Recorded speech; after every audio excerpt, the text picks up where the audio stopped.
O que faz alguém acordar cedo? Ou até mesmo nem dormir? O que faz alguém ser um exemplo da porta para dentro? E uma referência da porta para fora? Essas perguntas parecem complexas, mas a resposta é bem simples. É o nosso desejo de ser mais. Mais presente, mais relevante, mais confiante para transformar o mundo à nossa volta. A Exame e a Sampo também decidiram ser mais, e por isso se uniram. A Exame é uma histórica publicação. É a maior plataforma de negócios do país, com mais de 20 milhões de usuários por mês e uma comunidade com mais de 16 milhões de seguidores. A Sampo, com seus mais de 400 cursos e professores, é uma instituição altamente respeitada, eleita 5 vezes uma das melhores escolas de negócios do mundo. Ao lado da Exame, a Sampo terá mais alcance, levando sua reconhecida qualidade de ensino para milhões de brasileiros.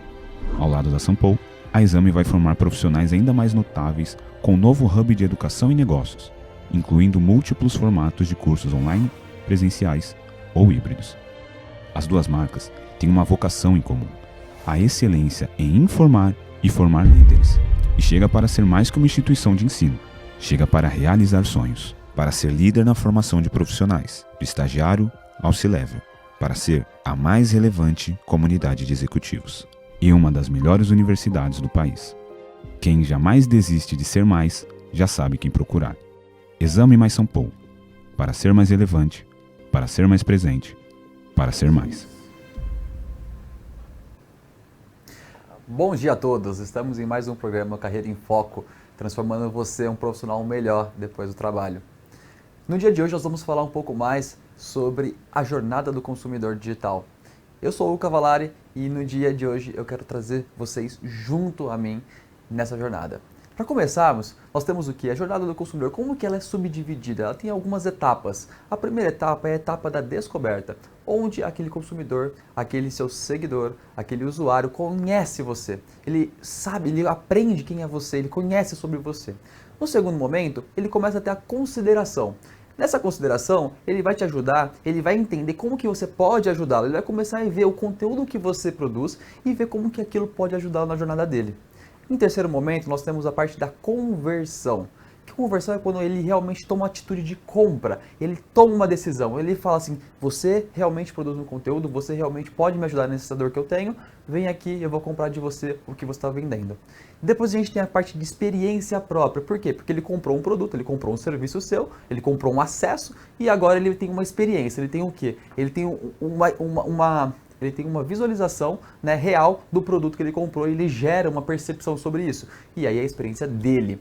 Depois ele começa a falar com outras pessoas, comunicar para outras pessoas sobre essa experiência que ele teve. Então é a experiência compartilhada. Essas 5 etapas compõem a jornada do consumidor. E nessa jornada a gente tem alguns momentos, alguns objetivos em cada etapa.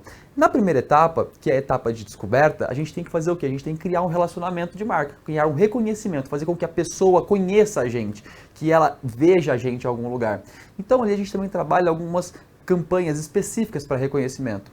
Já na segunda, que é de consideração, nós estamos falando o quê? Sobre o aumento de autoridade, aumento de lembrança de marca. Então eu quero que a pessoa se conecte comigo efetivamente para eu conseguir ter uma lembrança maior.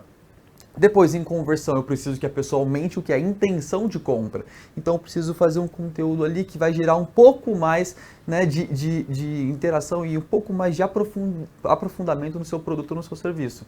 Depois, a gente tem a experiência própria, que é a pessoa que teve a relação, né, com a marca. Então, o que eu preciso fazer? Eu preciso fazer que essa retenção aumente dentro da sua jornada. Então, você precisa olhar para aquele consumidor e falar assim, como que essa pessoa pode ficar mais comigo, gostar mais de mim? Eu crio uma comunidade, eu crio um ecossistema, o que eu posso fazer ali em cima disso? E por fim, a experiência compartilhada é onde você tem o objetivo ali de aumentar os seus seguidores, de você crescer na internet, porque ele vai começar a compartilhar e falar bem de você. O boca a boca positivo traz muito resultado também por meio de indicações. Então essa jornada, esses são os objetivos de cada etapa da jornada do consumidor. Avançando um pouquinho mais, olhando para o digital, quais são, né, os status desses seguidores nas redes sociais? O primeiro, né, quando ele descobre você, ele é um potencial, né? Então aquele lá, pô, acabou de me conhecer, é um potencial. Ainda não é nada muito certo, mas ele acabou de me conhecer. Depois, ele é uma pessoa mais envolvida. Ele acaba sendo ali um seu seguidor, ele começa a se envolver com você. Então ele está na etapa de consideração, de consumir informação sobre você e ver como aquilo pode ajudá-lo. No terceiro momento, é o momento do interesse. Ele já gerou o interesse sobre o teu serviço, sobre o teu produto. produto, então, consequentemente, ele está na etapa de conversão. Depois do quarto, ele já virou um cliente, né? Ele já comprou de você, ele já passou do interessado para uma pessoa que já virou um cliente, já tem uma experiência própria, e por fim, ele vira um promotor da sua marca, e aí ele começa a falar bem de você para outras pessoas. Olhando um pouquinho mais sobre isso, a gente tem alguns momentos também na sua marca. Como que você pode gerar experiências para a tua audiência, para os teus clientes, para os teus seguidores, para o teu público? No primeiro momento, né, essa experiência de marca é uma experiência de identificação. Por quê? Que eu quero ser descoberto. Então, quando eu falo algo que alguém se identifica logo no começo, né, gera uma auto-identificação, a pessoa começa a falar, opa, conheci esse cara, interessante o que ele está falando, quero acompanhar ele nas redes sociais, quero acompanhar ele aqui no canal digital. Então eu gerei identificação, o primeiro contato com a marca é por meio de identificação. O segundo é o momento de encantar, de você trazer para aquele seguidor seu, trazer para a tua audiência um conteúdo que ele vai ali quebrar a objeção, que ele vai ali entender mais em profundidade o teu assunto que você está falando, ele vai ter um encantamento maior sobre a sua marca. E aí sim tem a questão, né, da validação, porque a validação é o momento da compra, ele comprou, ele tem que validar aquilo. Então a sua experiência de validação tem que ser boa. Não adianta nada eu vender um produto que eu falo que ele é maravilhoso, só que quando eu entrego a experiência que aquele usuário está tendo, ele não vai ter uma validação tão boa. Eu falo assim, putz, isso aqui eu esperava mais, né? O gap de valor ali é muito baixo, e aí a pessoa tem uma sensação ruim. Então essa validação é o momento da tomada de decisão. Ele tomou, ele comprou ali o seu produto, o seu serviço, ele está validando você. Depois a gente tem a questão da experiência própria, né? Que é a etapa da impressão. Por quê? A partir do momento que eu tive o primeiro contato, eu comprei o teu produto, o teu serviço, eu gerei uma impressão. E essa impressão ela é minha, né? A sua marca me gerou essa impressão. E aí sim, depois, se ela for uma impressão positiva, eu vou ter uma expressão de marca e aí eu vou sim falar para outras pessoas sobre aquela experiência. Então, essas são as jornadas também que fazem correlação à jornada do consumidor, são as experiências de marca passo a passo. E aí, por fim, a gente tem o quê? Nós temos dois níveis ali também de profundidade de conteúdo. Pô, Hugo, mas eu preciso aumentar muito o nível de conhecimento da minha audiência, eu não preciso. Nós temos uma régua, né, um termômetro que a gente mede e a gente consegue fazer um pouco mais sobre isso. Porque no momento de descoberta, que é a etapa lá no começo, eu não posso trazer um conteúdo tão aprofundado. Eu tenho que trazer um conteúdo mais de auto-identificação e com baixo nível de conhecimento, porque às vezes a pessoa nem sabe que ela precisa daquele produto seu, daquele serviço seu. Então é um conteúdo mais superficial. Conforme ela se identifica por aquela dor, por aquele produto, por aquele serviço, ela começa a te seguir, te acompanhar. Você começa a aumentar o nível de conhecimento dela aos poucos. E aí você vai nutrindo ela com conteúdo educativo, com conteúdo informativo. Você vai aumentando o nível de conhecimento dela, então a profundidade vai aumentando até o momento da conversão. Quando ela toma a decisão de compra, ela já está com um nível de conhecimento muito bom sobre o teu produto, sobre o teu serviço. Então ela já está num auge ali do conhecimento. Ela sabe o que ela precisa, ela entende como é que funciona o teu produto, ela quer comprar aquele teu produto, então ela está no ápice. E aí depois a gente tem também um downsize, a gente vai diminuindo um pouquinho ali, né, esse nível de conteúdo no pós. Por quê? Porque a pessoa já comprou da gente. Ela já comprou e aí a ideia é talvez a gente trazer conteúdos diferentes que vão agregar valor nessa esteira. Então às vezes a pessoa compra um produto, compra um serviço de você, mas naquele momento ela comprou e sanou aquela dor. E aí depois você precisa falar assim, olha só, existem outras possibilidades. Então, às vezes, o conteúdo ali não é nem o mesmo conteúdo aprofundado, às vezes é um conteúdo complementar que pode ajudar essa pessoa na jornada dela. Então, a gente vai também diminuindo esse nível de profundidade no primeiro assunto que foi captada a atenção dela. Entenderam? Então, avançando um pouquinho aqui também nessa etapa, a gente tem as métricas em cada etapa. A primeira métrica, no objetivo ali de descoberta da jornada, eu estou falando o quê? De alcance, eu estou falando de visualização, eu estou falando de like. Eu preciso que a pessoa, que o meu conteúdo alcance mais pessoas, impacte mais pessoas. Preciso que as pessoas visualizem meus vídeos, que elas engajem, que elas deem like no meu conteúdo. Na segunda etapa, que é a etapa de consideração, o objetivo já muda ali, a métrica já está mudando. Já é uma métrica o quê? De impressão, de salvamento. Eu preciso que as pessoas engajem comigo, que elas me sigam, me acompanhem nas redes sociais. São métricas diferentes nessa etapa. Na terceira, que é a de conversão, eu preciso que as pessoas o quê? Visitem o meu perfil. Por quê? Eu vou transformar essa pessoa ali depois num seguidor, ela vai ver meu link na minha bio, ela vai clicar, ela vai comprar meu produto. Ou então eu vou responder um direct, eu vou engajar com ela de uma forma diferente por meio, por exemplo, de mensagem. ou então vou responder um stories que ela comentou no meu stories. Então esse tipo de interação é uma interação mais relacional, uma interação mais de dar uma indução, ou então vou disponibilizar um link só pelos stories para a pessoa poder fazer a compra. Eu tenho ali uma outra métrica que a gente vai avaliar. Depois a gente tem a métrica de comentário de feedback, porque se a pessoa gostou de mim, ela vai comentar, ela vai ser uma pessoa que é um promotor da minha marca, então ela vai estar falando bem de mim na internet, então ela comenta sobre aquele produto que ela comprou, sobre aquele serviço que ela tem, e depois ela compartilha com outras pessoas, né? A parte de experiência compartilhada também é o compartilhamento, você encaminhar aquela pessoa, aquele produto, aquele serviço para outras pessoas conhecerem e também sanarem aquele tipo de dor, né? Ou aquele tipo de desejo que a pessoa tem, né? E as menções também, então você compra um produto, você mostra aquele produto, você marca aquela marca, você está repostando aquela marca e está compartilhando, tendo uma experiência compartilhada com a tua audiência, com os teus seguidores.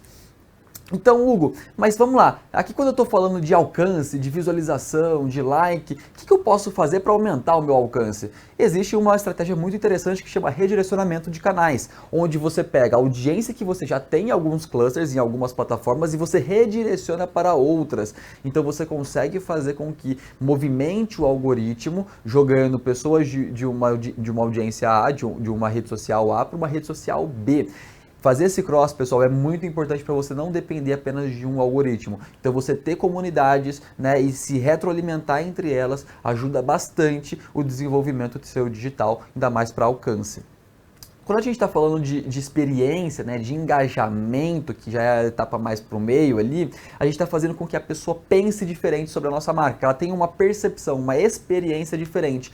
E aí existe o pensamento instagramável. Eu não estou falando apenas só de vender produtos digitais, estou falando de produtos físicos também. Pessoas que têm lojas, que têm empresas, balcão, que precisa ter esse contato com o consumidor final, tem que pensar instagramavelmente na tua marca, na tua empresa. Porque se você... E o que é pensar instagramável? O que você está falando? Eu acho que assim, antes de eu explicar, eu vou mostrar para vocês, vai ficar muito mais claro para vocês terem esse entendimento. O pensamento instagramável é se você tem, por exemplo, uma hamburgueria, você pensar estrategicamente como que aquele hambúrguer pode ser replicado nas redes sociais. Aí o pessoal colocou a marca em cima, por exemplo, do hambúrguer. Ou você faz uma parede, um canto instagramável com LED, com neon, mais moderno, que vai fazer com que as pessoas que visitem a sua loja, que visitem a sua empresa, façam uma interação também com a tua empresa e gere burburinhos online, né? Eles repostam você organicamente, gratuitamente. O pensamento instagramável nada mais é do que você olhar para o teu negócio e ver ali o P, né, o P de presentation, né, do marketing, de apresentação, pode ser apenas a apresentação de um prato, por exemplo, como eu mostrei ali, de um salmão com risoto, a forma que você entrega o teu produto, a forma que você apresenta o teu serviço, isso tudo conta na sua comunicação. Isso tem um peso muito relevante para o teu desenvolvimento de empresa. Então pensar instagramavelmente, ainda mais na geração de agora que a gente está vivendo, é extremamente importante. Você precisa ter essa visão de que hoje o mundo é digital e as pessoas precisam gerar burburinhos digitais para a tua marca crescer. Então como que você pode fazer o que você faz hoje de uma forma com um pensamento instagramável? Essa é a reflexão que eu trago para vocês dessa questão, porque isso vai gerar uma experiência diferente para ela, para o teu seguidor, para o teu potencial cliente, isso vai gerar uma memória diferente para ela sobre a sua marca e com certeza ela vai falar isso para outras pessoas. Nossa, eu fui lá, eu vi, é muito legal, gostei de participar daquela ativação que vocês fizeram, com aquela Fanta grandona lá em cima. Então tudo isso gera uma sensação diferente para o usuário e gera uma memória de marca muito de longo prazo, né, muito maior. Avançando um pouco mais, você também pode trabalhar um conteúdo que é gamificado. O que é um conteúdo gamificado? É quando você propõe desafios dentro das suas redes sociais e aí você gera interações com o teu público. Eu trouxe alguns exemplos aqui que eu fiz, né, na minha própria rede social, mas porque tem a ver com as pessoas. Eu levo um material informativo, um material educativo e ao mesmo tempo trago para um lado mais da brincadeira. As redes sociais têm um pilar muito importante que eu já falei para vocês aqui no Carreira em Foco, que é o entretenimento. E quando a gente trabalha entretenimento, as pessoas aumentam a retenção, elas querem participar porque elas sentem que aquilo você não está impondo para ela, ela tá ali porque ela está gostando daquilo que ela está vendo. Então trazer um conteúdo gamificado é você aumentar o nível de conhecimento, como por exemplo, que ordem que você acessa os seus aplicativos. Aí eu coloquei algumas ordens ali e o usuário vai lá e comenta, eu acesso mais os 2, eu estou mais no 4. Então as pessoas vão gamificando e é um conteúdo que ao mesmo tempo eu estou trazendo uma informação, né, que eu estou perguntando para as pessoas, estou gerando engajamento, as pessoas estão se interessando porque é um conteúdo de marketing que tem tem a ver as redes sociais com o que a pessoa usa e ao mesmo tempo estou gerando conversas digitais. Essas conversas elas são fundamentais para o teu público engajar com você. Avançando um pouquinho mais, temos o que? Um pilar de movimento. E aí quando a gente está falando lá na jornada, depois que a pessoa compra da gente, né, a gente tem o que? Uma questão de comunidade. E essa comunidade parte de um propósito. Porque se eu resolvo a dor de uma pessoa, né, de um jeito, e outras pessoas também têm aquele mesmo tipo de dor. E por que não criar uma comunidade, um ecossistema, um movimento em cima daquela área? Vou dar um exemplo para vocês, a área da saúde. Eu tenho, por exemplo, um desafio muito grande, se eu sou uma clínica, por exemplo, de obesidade, em combater a obesidade. Qual que é o propósito nosso, por exemplo, de empresa, de clínica? Por exemplo, eu quero levar mais saúde para as pessoas. E se eu levo mais saúde para as pessoas, eu estou falando que eu estou vivendo o quê? Um movimento, eu estou transformando a vida de muitas outras pessoas. Então o propósito, ele parte daí. Todo movimento tem que ter um propósito muito claro. Eu quero levar a saúde para as pessoas. Ponto. Qual que é o inconformismo? O inconformismo é a dor. Porque o que traz essas pessoas para uma clínica, por exemplo, de emagrecimento, de bariátrica, por exemplo? O que traz as pessoas é o que? Elas não conseguirem emagrecer, elas terem dificuldade, porque a obesidade hoje é uma doença, por exemplo. Então, esse inconformismo é falar o quê? Ei, eu sou uma clínica, eu vou te levar do ponto A ao ponto B. Essa dor que você está sentindo é porque você não vai conseguir sozinha, eu consigo te ajudar a resolver ela. E aí sim, quando eu tenho esse inconformismo bem definido em comum, eu vou recrutar essas pessoas. Eu vou falar, ei, se você tem dificuldade de emagrecer, saber que eu tenho uma proposta assim, assim, assada para você, a gente tem casos assim, eu vou mostrar os exemplos dos casos também. E aí sim eu consigo levar essa pessoa, vou recrutar essas pessoas que querem ter essa transformação de vida. Então o movimento, ele faz parte não só, né, do pós-venda, como ele parte do princípio também. Você recrutar as pessoas, para você trazer o alcance, você trazer o engajamento e você converter. A questão de pensar movimento, né, você pode pensar em movimentos complexos, né, que entra da esteira inteira, como também movimentos isolados. Eu posso criar um movimento só, por exemplo, para quem está fazendo a manutenção depois de uma cirurgia, por exemplo. Então, pessoal, o movimento também é muito importante dentro da jornada do consumidor, para você conseguir ter mais desempenho. E aí, por fim, nós temos o que? A questão da humanização. Como eu falei para vocês, por último, para a gente estar finalizando, a humanização, ela faz parte das redes sociais. Não é à toa que empresas corporativas, né, empresas de departamento, criaram avatares recentemente. Por quê? Porque ninguém mais quer se conectar com empresas, querem se conectar com outras pessoas. Os consumidores, a jornada do consumidor, ela está muito humana. E ter essa humanização nas redes sociais, ter essa humanização nos canais digitais, vai fazer com que o seu consumidor confie muito mais em você.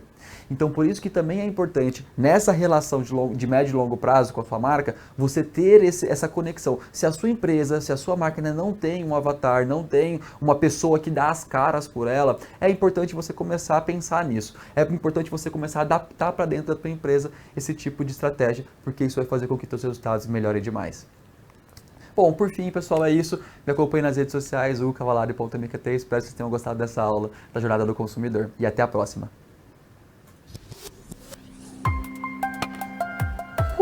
Quanto tempo foi esse?